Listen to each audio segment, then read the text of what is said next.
Kalau kita lihat dari isi booth-nya itu nggak semuanya tradisional gitu kan. Tapi ke depan ini akan kita lebih spesifikkan lagi gitu. Tapi tetap berbeda dengan Aceh Culinary. Masyarakat nggak akan mau nggak akan mau tahu gitu. Apakah ini kondisi.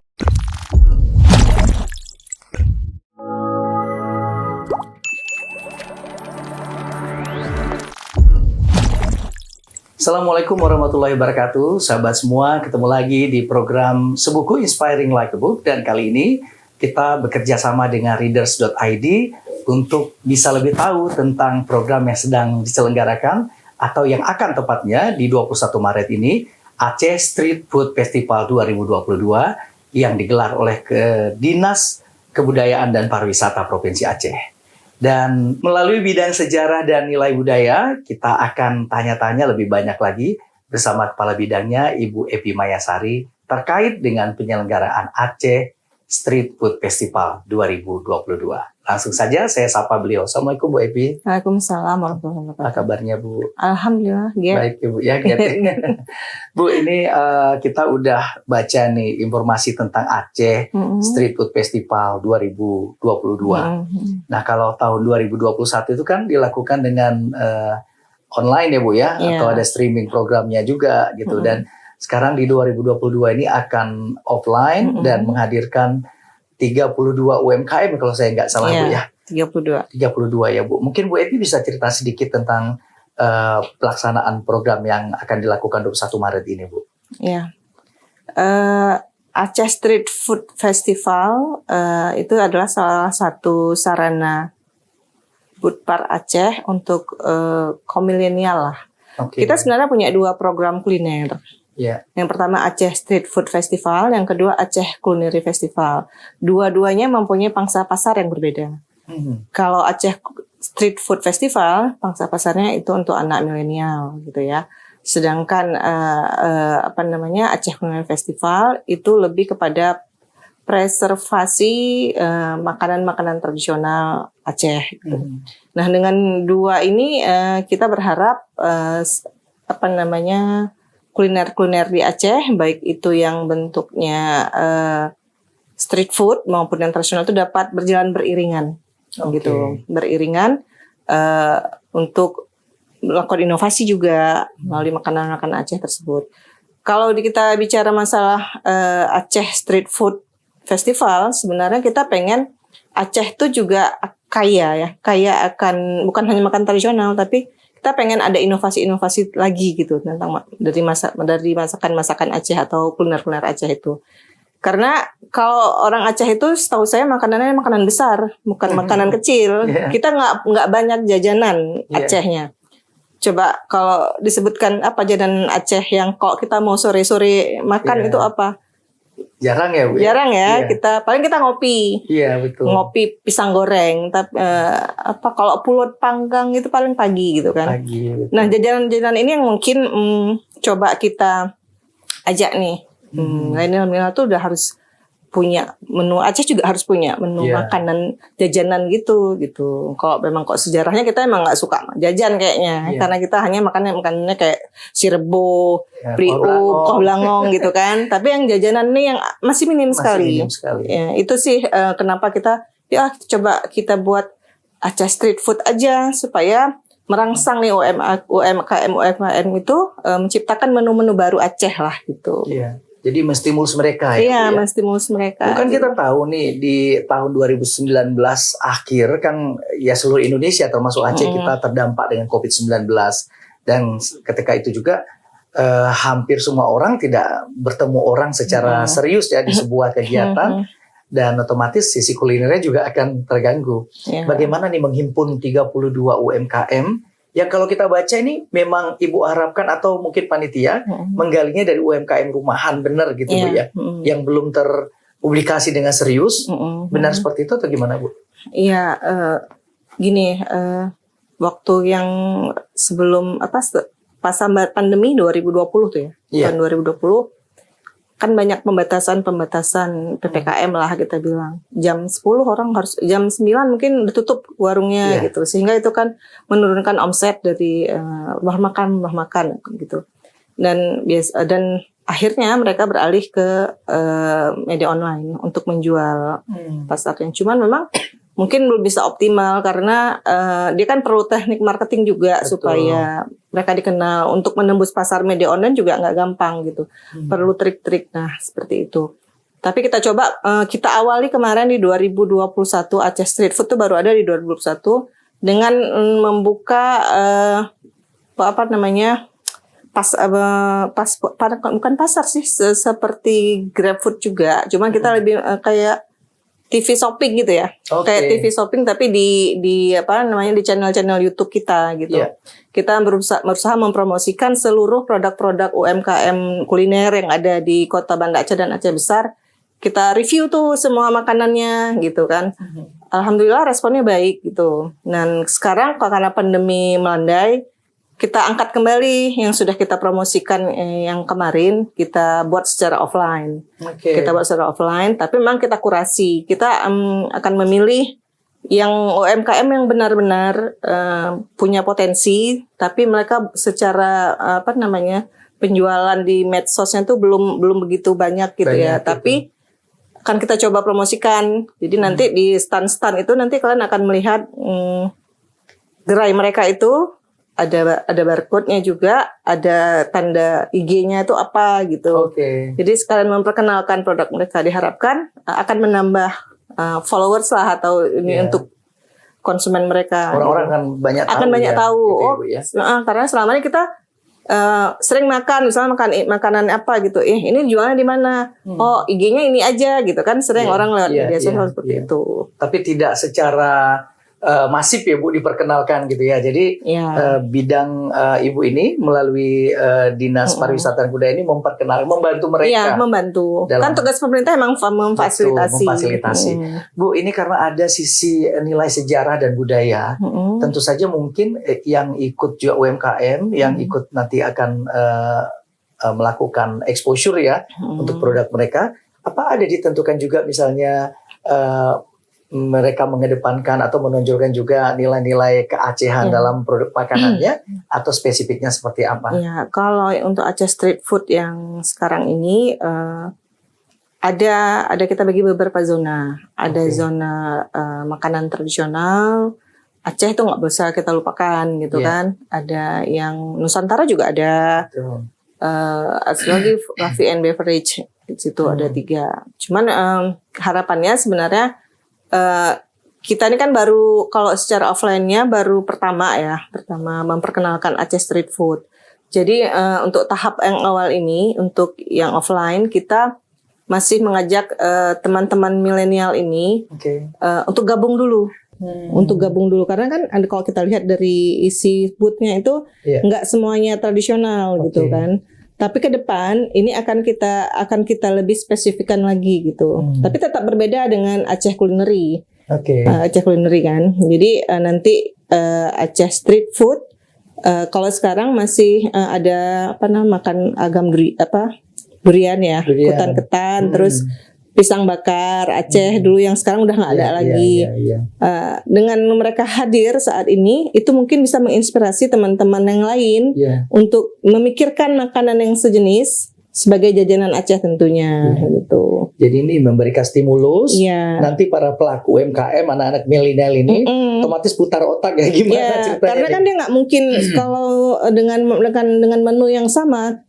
Misalnya boba lah kita bilang gitu. Mungkin nanti ada versi boba, versi Acehnya yang seperti apa yang makanan Acehnya gitu, misal gitu. Tapi kalau mereka dengan menu yang sama, semuanya itu kan jenuh pasarnya. Dia nggak bisa menciptakan peluang baru kan. Gitu. Jadi ini sebuah terobosan baru juga ya dari Dinas Kebudayaan dan Pariwisata. Bu, kalau melihat potensi ini kan cukup besar ya jadinya ya. Saya sempat ngobrol juga kemarin Mbak Ipo dengan Bu Epi bahwa tidak saja pelaku UMKM dan kuliner ini yang akan menerima dampak positifnya, tapi juga orang-orang yang sedang berafiliasi dengan transportasi dan ada seniman juga yang jadinya punya dampak seriusnya. Apa yang dilakukan oleh dinas ini selama 2 tahun nih Bu, sehingga stimulus itu begitu terasa ya, kita lihat ada beberapa event yang dilakukan sebelumnya.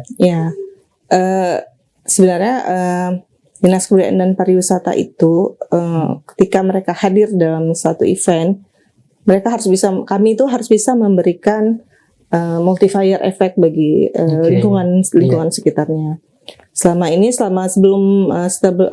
Pada saat pandemi, awal-awal pandemi itu tahun 2020, walaupun kita nggak bisa secara offline, tapi kami tetap harus bagaimana seluruh stakeholder kami itu bisa tetap bergerak lah, gitu. Kalau kemarin kita secara online, kita tetap menggunakan seniman-seniman, anak-anak milenial, band, apa semuanya tetap bisa terlibat. Apalagi sekarang yang sudah bisa pandemi sudah mulai melandai, pasti menjadi lebih banyak lagi mereka yang bisa ikut kita. Kalau misalnya kuliner, ya jelas UMKM yang terlibat akan terasa dampaknya. Terus juga mungkin nanti parkiran di sekitarnya, belum lagi moda transportasi online yang mereka nggak bisa hadir bisa pesan dengan jasa layanan antar. Terus juga seniman-seniman yang terlibat. Karena kan setiap kalau namanya event, kalau nggak ada acara kan nggak asik gitu kan. Nggak seru ya. Nggak seru gitu kan. Belum lagi nanti komunitas-komunitas yang kita ajak ikut terlibat di dalam ini. Harapannya seperti itu. Akan semuanya mudah-mudahan melewat event yang Budpar laksanakan ini bisa menjadi awal kebangkitan kita dari pandemi yang kemarin gitu. Dari keterpurukan dalam tanda kutip ya. Mati suri malahan kita bilang. Mati suri. Kalau gitu bisa kita katakan ini event pertama yang offline ya Bu ya. Setelah 2 tahun kita jeda dengan kegiatan offline sebelumnya. Ini lebih dibilang prokesnya tidak begitu. Kemarin kan ada pembatasan pengunjung. Di 2021 kita buat juga ada yang secara offline, cuman memang amat sangat ketat pengunjungnya. Pengunjungnya itu memang sangat dibatasi. Nah, yang sekarang lebih longgar, bukan prokesnya yang longgar ya. Pengunjungnya agak lebih banyak kita terima. Harapannya bisa lebih banyak ini. Exposure lebih luas juga gitu ya. Oke, berarti meskipun kita perhatikan walaupun COVID kemarin kan Dinas Pariwisata juga sangat antusias untuk membantu para pekerja kreatif itu ya. Kita lihat yang di Taman Budaya, yang di macam-macam yang kita lihat ya, sempat kita liput juga, dan itu sangat menarik sekali. Bu, kita kan bercerita sedikit tentang banyak nih sekarang orang yang tadinya bekerja serius, kemudian kantornya mungkin perusahaannya terdampak dengan COVID, akhirnya mereka memilih resign atau mungkin terresignkan dengan kondisi itu, dan mereka beralih ke sektor industri makanan, UMKM gitu ya. Ada yang macam-macam ya kita lihat. Bagaimana sih Bu Epi sendiri melihat antusias mereka ini? Ada nggak semacam support atau mungkin dinas ini ingin membantu mereka untuk meningkatkan kapasitas mereka di dalam berdagang itu? Kalau Budpar itu sebenarnya saya tanggapin dulu tentang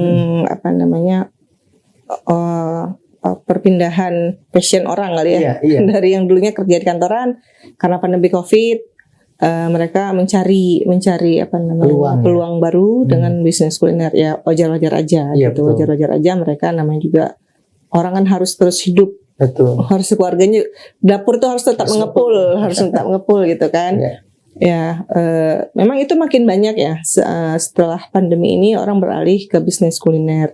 Cuman banyak juga yang nggak berhasil karena memang persaingan antar sesama bisnis kuliner juga ketat sama ini. Jadi yang memang mempunyai cita rasa yang baik, terus mereka harus punya marketing yang bagus juga. Itu yang bisa eksis saya lihat dalam beberapa tahun ini. Dan itu bukan hanya tugas di Budpar mungkin ya. Maksudnya dari Dinas Perindustrian juga, Perdagangan dan Industri juga, UMKM yang memang membidangi sesuai dengan tupoksinya lah, begitu. Dan Budpar sendiri selama ini melalui bukan melalui bidang saya, kami kan ada beberapa bidang di sini yang memang saling mendukung gitu kan. Dari bidangnya bidang usaha pariwisata itu juga ada memberikan beberapa pelatihan untuk pebisnis kuliner yang ada di Aceh. Kemudian kami juga mengajarkan tentang bagaimana berpromosi dengan baik, Oke. membuat video-video makanan itu jadi lebih bagus sehingga menarik Pembeli, konsumen ya, untuk konsumen. membeli gitu.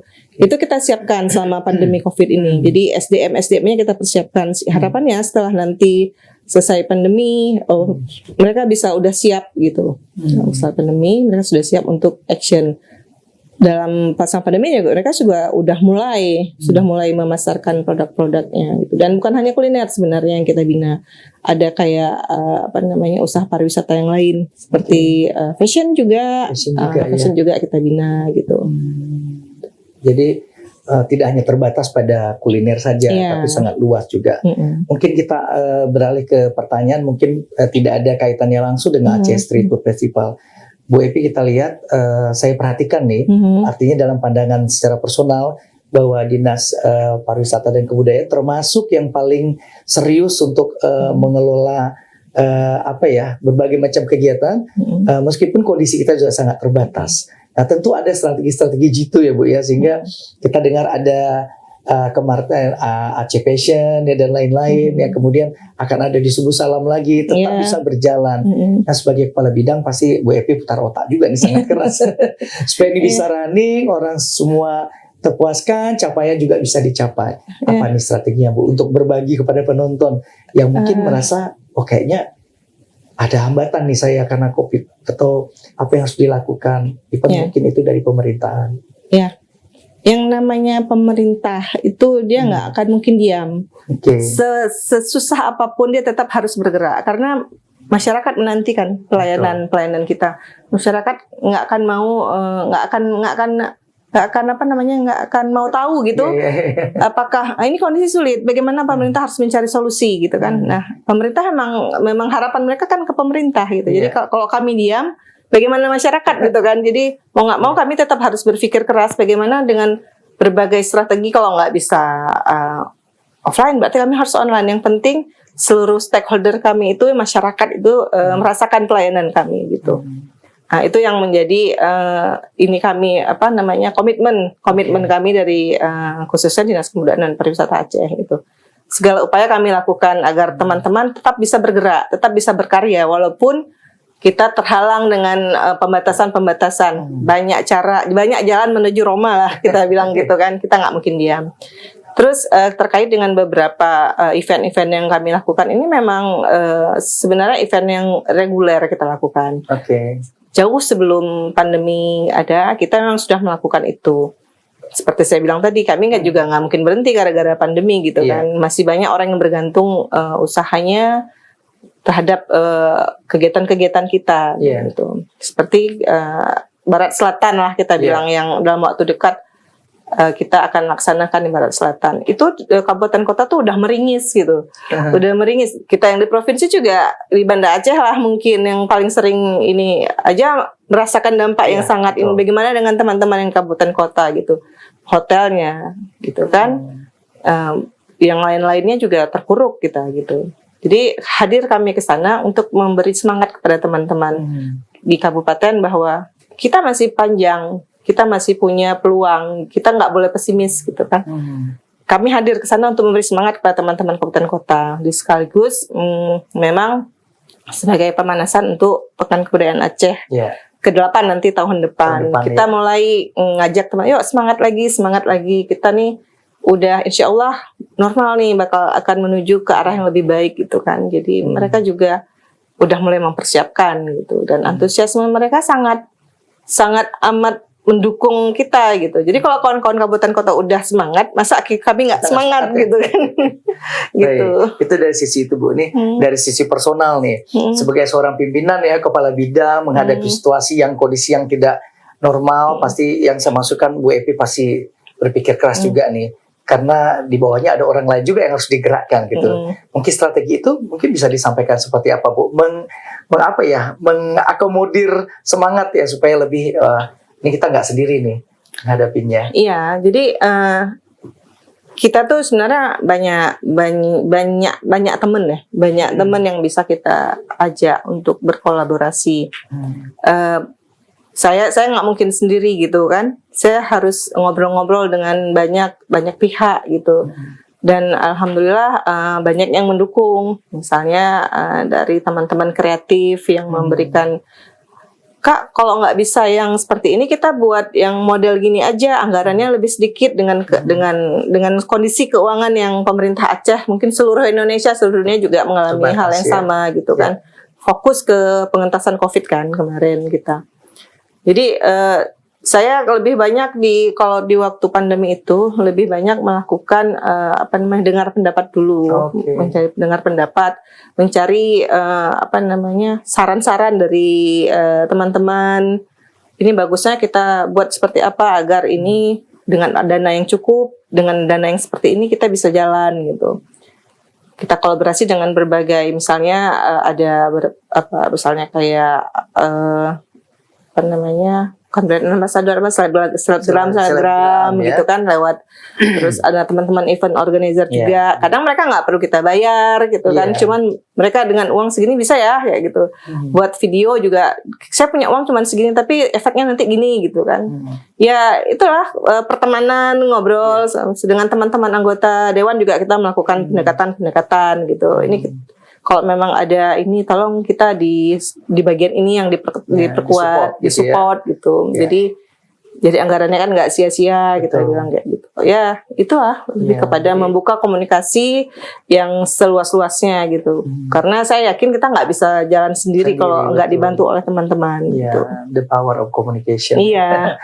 Bu Epi, sedikit nih sebelum kita closing juga, kan di 2022 ini sudah banyak nih kegiatannya Bu ya, selain Aceh Street Food Festival, apalagi yang direncanakan Ibu sampai dengan akhir tahun nanti? Untuk di bidang ini aja. Ya, bidang ini. Dalam waktu dekat kita ada di bulan ini aja kita ada Aceh Street Food, terus ada Pekan Budaya dan Tradisi Barat Selatan, terus ada Islamic Fashion Festival, terus satu lagi seminar kolaborasi budaya antara pemerintah Aceh dengan negara luar negeri. Itu yang bulan 3 ini. Nanti kemudian ada Aceh Culinary Festival, ada festival kuliner di kabupaten kota. Ada beberapa lagi, lupa saya namanya. Lumayan lah, ada sekitar 2 atau 3 lagi. 3 lagi ya. Dan running semua ya Bu ya, secara offline Insya Allah gitu ya. Mudah-mudahan, kita nggak tahu ya.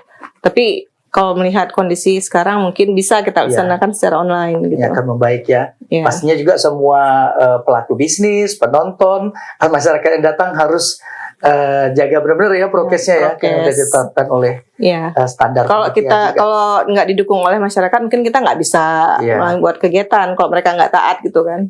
Ya, gitu. Mungkin apa nih saran Bu Epi kepada para pelaku wisata, food and beverage dan yang ada kaitannya untuk bisa bersemangat melakukan aktivitas bisnis yang ada sense of pariwisatanya ya Bu ya, karena udah mulai jalan, orang udah nggak sabar juga mau datang ke Aceh lagi kan.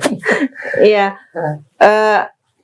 Kalau saran itu lebih kepada apapun yang mereka buat saran ini, berikanlah yang terbaik gitu. Maksudnya jangan ada apa atau ada maunya gitu, tapi memang dia harus buat yang baik gitu, memberikan yang terbaik. Misalnya dari sisi bisnis kuliner misalnya, dia memang harus memberikan kuliner yang terbaik dengan rasa yang baik, dengan packaging yang bagus gitu, maksudnya sehingga ketika orang makan, sekarang orang nggak masalahin masalah harga lagi. Ketika makanan enak, bagus, harga tinggi, malah yang mahal itu yang paling banyak diantri orang kan gitu. Intinya berikan yang terbaik apapun bentuknya, baik itu di bisnis pariwisatanya, misalnya di restoran misalnya harus memberikan daftar menu yang jelas harganya gitu kan, sehingga ketika pariwisata kita udah bagus, udah kembali normal, tidak ada lagi orang yang bilang, oh makan di situ, makan Indomie aja udah 300.000 gitu kan. Jadi itu hotel juga gitu bisa memberikan pelayanan yang terbaik gitu. Intinya memberikan pelayanan terbaik dalam apapun yang mereka lakukan, bisnisnya. Ya. Jadi versinya kasih yang paling baik gitu ya. Supaya orang ingat terus ya Bu Epi ya. Jadi ditambah juga dengan dukungan-dukungan dari program ini, berbidang-bidang yang lain ya. Bu Epi, terima kasih banyak. Kita udah ngobrol-ngobrol tentang persiapan dan juga apa yang sudah dilakukan, terutama Aceh Street Food Festival. Iya. Mudah-mudahan sukses ya Bu, dan Iya. semua programnya bisa sukses juga, Amin. memberikan Alhamdulillah. dampak yang positif bagi masyarakat. Datang kan nanti? Insya Allah datang. Datang dan makan. Datang makan. Demikian tadi obrolan saya dengan Ibu Epi Mayasari, Kepala Bidang Sejarah dan Nilai Budaya di Dinas Pariwisata, Dinas Kebudayaan dan Pariwisata Provinsi Aceh. Mohon maaf ya teman-teman, salah pengucapan. Dan tadi banyak sekali insight yang bisa kita dapatkan dari apa yang disampaikan oleh Bu Epi. Yang pertama yang paling saya ingat adalah kita harus positif dan antusias menyambut perubahan yang sudah terjadi di Aceh, terutama kondisi yang tadinya sedang COVID dan sekarang sudah mulai melandai. Lakukan terus yang terbaik pada setiap apapun yang kalian lakukan, event itu bisnis-bisnis yang baru saja dimulai, yang sedang berkembang, ataupun mungkin sempat tertunda kemarin. Dan berikan versi terbaik pada setiap bisnis Anda, agar orang lain ingat dan terus datang lagi, dan mudah-mudahan bisa memberikan dampak dan manfaat positif bagi orang lain di sekitar Anda. Dan terima kasih juga sudah menonton ini. Jangan lupa nanti untuk datang di acara Aceh Street Food Festival 2022 di Taman Ratu Sapiatudin di Kota Banda Aceh. Dan gunakan semua versi terbaik Anda untuk mendukung Anda yang punya kegiatan di transportasi, seniman, pariwisata, dan jangan lupa masyarakat yang katanya cinta dengan makanan Aceh, buktikan dengan kedatangan Anda dalam event ini. Sampai ketemu di program Sebuku berikutnya, mudah-mudahan bisa menginspiring seperti membaca sebuah buku. Assalamualaikum warahmatullahi wabarakatuh.